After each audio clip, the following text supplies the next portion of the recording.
Bana, pazia la ligi kuu soka Tanzania bara limekwisha kuanza na limefunguliwa rasmi, ambapo tarehe 14 ya mwezi wa 8 mwaka 2026 michezo kadhaa iliweza kushuhudiwa, ambapo Singida Black Stars alikuwa akicheza na alikuwa akicheza na Fountain Gate, ambapo pia Mbeya City akiwa nyumbani Sokoine alikuwa akicheza na wageni Geita Gold ambao wamerejea kunako ligi kuu soka Tanzania bara. Lakini pia katika dimba la CCM Kirumba Mwanza, Pamba Jiji waliwaalika Dodoma Jiji. Matokeo ni kwamba kwenye dimba la CCM Kirumba jijini Mwanza, sare ya goli 1-1 iliweza kushuhudiwa, ambapo Dodoma Jiji alitoshana nguvu na Pamba Jiji kwa sare ya goli 1-1. Lakini pale katika dimba la CCM Sokoine Mbeya, tulishuhudia Mbeya City akikubali kichapo cha goli 1-0 kutoka kwa wachimba dhahabu wa Geita Gold ya mkoani Geita. Sasa kwenye dimba la Airtel Stadium tulishuhudia Singida Black Stars akitembeza kichapo kwa Fountain Gate cha goli 3-0. Hivyo Fountain Gate ameanza vibaya, Mbeya City ameanza vibaya, huku Dodoma Jiji na Pamba Jiji wakianza kwa kusuasua kunako ligi kuu soka Tanzania bara kwa kuweza kugawana alama 1-1. Sasa ikumbuke kwamba leo ndio mwisho wa dirisha dogo, dirisha kubwa la usajili, ambapo timu zote zinatakiwa kukamilisha usajili mapema kabisa leo. Kama mchezaji hajatambulishwa kwenye timu yoyote, inabidi atambulishwe leo tarehe 15 ya mwezi wa 8 siku ya Jumamosi mwaka 2026. In case mchezaji hajatambulishwa leo, basi pengine tusubiri kunako dirisha dogo, pengine tutaona utofauti na utambulisho wa wachezaji katika ligi kuu soka Tanzania bara.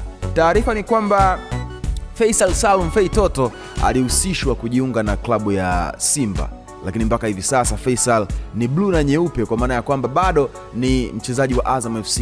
Pamoja na jitihada kubwa zilizofanywa na Simba Sports Club, hadi muda huu hakuna kilichobadilika juu ya status ya Faisal Salum Fei Toto. Maskana ya Faisal bado ni Azam FC, kwa sababu ndio siku ya mwisho ya usajili. Maybe mambo yanaweza kubadilika baadaye, lakini hadi muda huu hakuna aliyefanikiwa kumngoa Faisal Fei Toto kunako klabu ya Azam kwa matajiri wa Chamazi.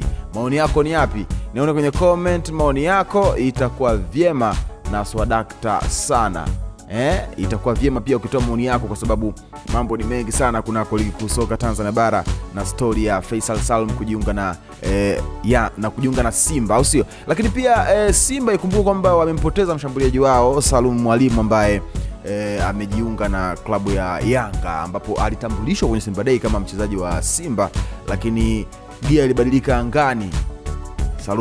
Selemani Mwalimu akatambulishwa katika klabu ya Yanga na hakucheza kwenye mchezo wa ngao ya jamii, lakini alikuwa ni sehemu ya kikosi cha Dar es Salaam Young Africans na kutoa ubingwa wa ngao ya jamii. Sasa unaambiwa kiungo mshambuliaji wa JKT Tanzania Paul Peter, huyu alitajwa kujiunga na Simba kama mbadala wa mshambuliaji Selemani Mwalimu. Sasa dili la Paul Peter kwenda Simba, unaambiwa kwamba kocha alibariki mchezaji asajiliwe. Tajiri yupo tayari kutoa pesa ya usajili, JKT yupo tayari kumuuza mchezaji, mwenyekiti wa klabu amebariki usajili ufanyike, mchezaji aende unyamani. Mchezaji yupo tayari kwenda Simba, lakini upo upande kwenye uongozi wa juu wa klabu unaweka ugumu.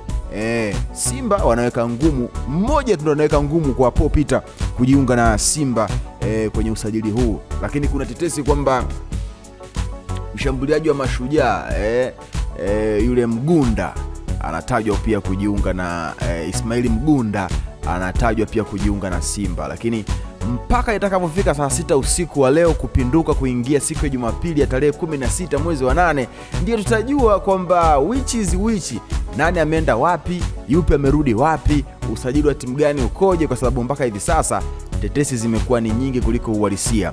Maoni yako ni yapi? Nione kwenye comment maoni yako, itakuwa vyema na swadakta sana. Hii ni VOT Media, si wakati wote tumechangamka. Hamasa ni kuendelea kusubscribe katika YouTube channel ya kwetu. Subscribe, like, comment, share kwa ndugu jamaa na marafiki, ili siku zote wasiweze kupitwa na taarifa zote muhimu ambazo zinakuwa zinatoka kwetu.